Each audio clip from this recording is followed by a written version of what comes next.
Welcome back. Today we are making coleslaw. The first thing I'm going to do is I'm going to add a 16-ounce bag of baby carrots. You can use regular carrots if you like. Just make sure you wash them and peel them. And I'm going to give them a whirl in my food processor until they're finely chopped.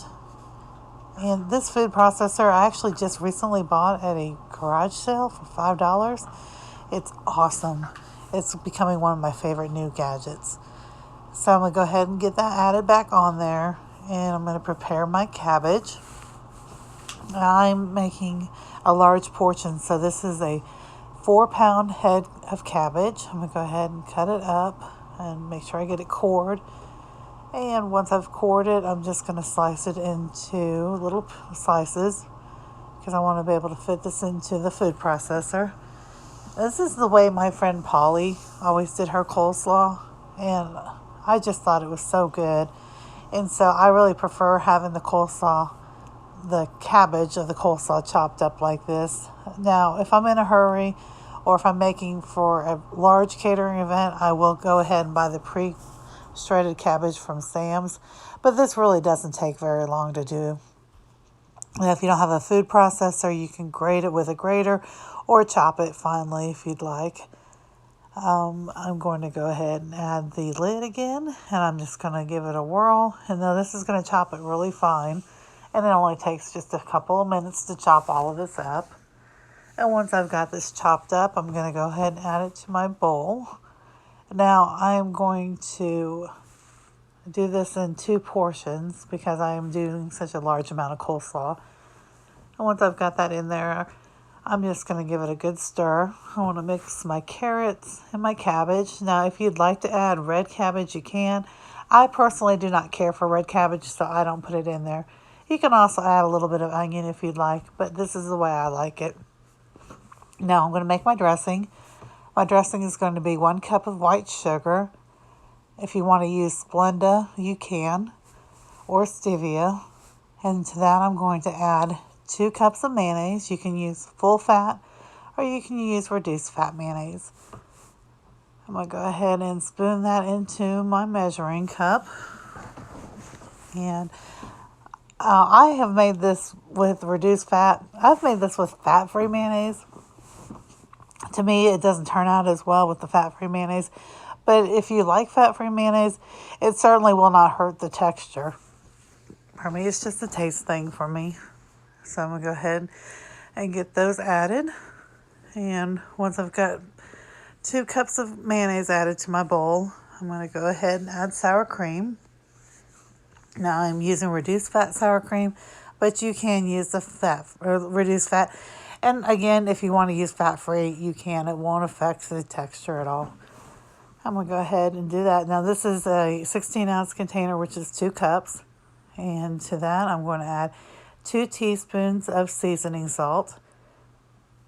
And I'm also going to add 2 teaspoons of black pepper. And this, to me, just gives a little bit of a kick. If you want to cut back, you certainly can.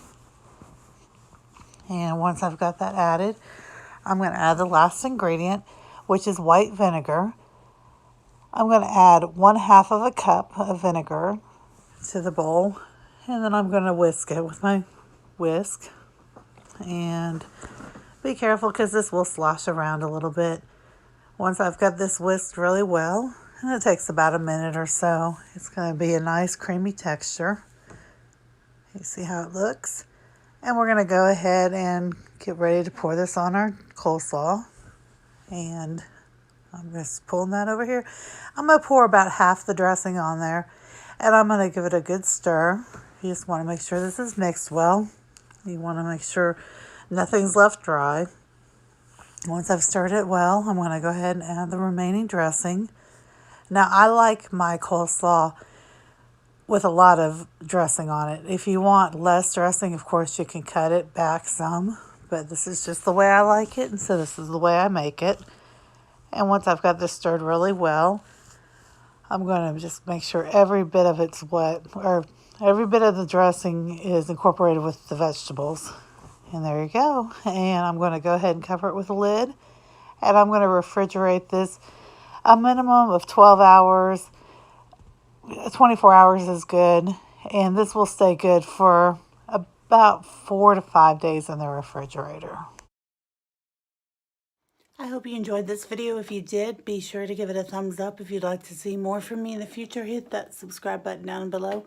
I'm trying to post 3 videos a week, 2 cooking and baking videos, along with 1 randomness vlog. I've always been a big fan of salads, pasta salads, vegetable salads, coleslaw.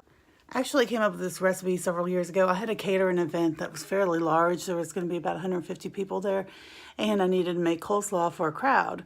And I thought, gosh, you know, I had a basic coleslaw recipe, but I wasn't really happy with it.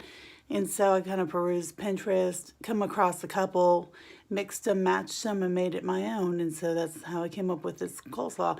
Now, in the description down below, I will write the recipe for a normal amount. This is an amount I was catering a group of people. So it was a lot larger than I would normally make for just the family size. But anyhow, I think that's about it. If you make this, let me know how it turns out for you. Do you have a favorite coleslaw recipe? Or do you have a favorite salad recipe? And if you're looking for anything in particular, let me know and I'll see if I can make it for you. I hope you have a great day. And remember, not every day is good, but there's always something good in every day. And I will see you next time.